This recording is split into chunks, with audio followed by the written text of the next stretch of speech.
Hello, I'm V of Beautiful Creations at tuturuan ko kayo kung paano mag-ganchilyo.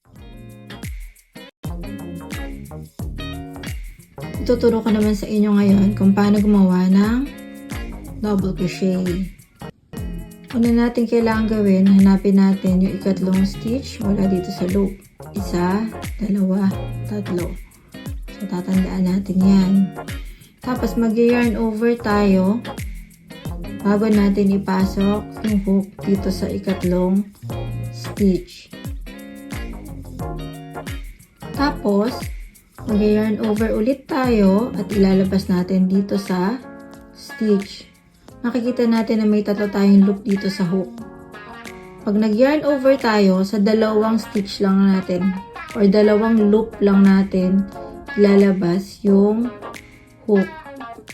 So, yarn over, ilalabas natin sa dalawang loop. Yarn over, ilalabas sa dalawang loop. Ulitin natin, yarn over, pasok sa stitch, yarn over, labas sa stitch. Yarn over, labas sa dalawang loop, yarn over, labas sa dalawang loop.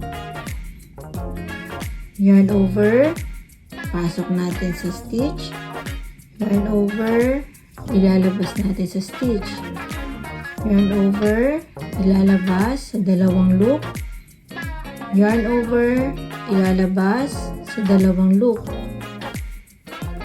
yarn over, ipapasok sa stitch, yarn over, ilalabas, yarn over, ilalabas sa dalawa, yarn over, ilalabas sa dalawa, yarn over, ipapasok sa stitch, yarn over, ilalabas, yarn over, ilalabas sa dalawa, yarn over, ilalabas sa dalawa. Ulitin natin sa pinakahuling pagkakataon. Yarn over, pasok natin dito sa stitch, yarn over, ilalabas natin sa stitch. May tatlong loop. Yarn over, ilalabas natin sa dalawang loop, at yarn over, ilalabas natin sa dalawang loop. Mayroon na tayong double crochet. Kung sa tingin mo ay natuto ka ngayong araw na ito mula sa ating video tutorial, please like, follow, and share.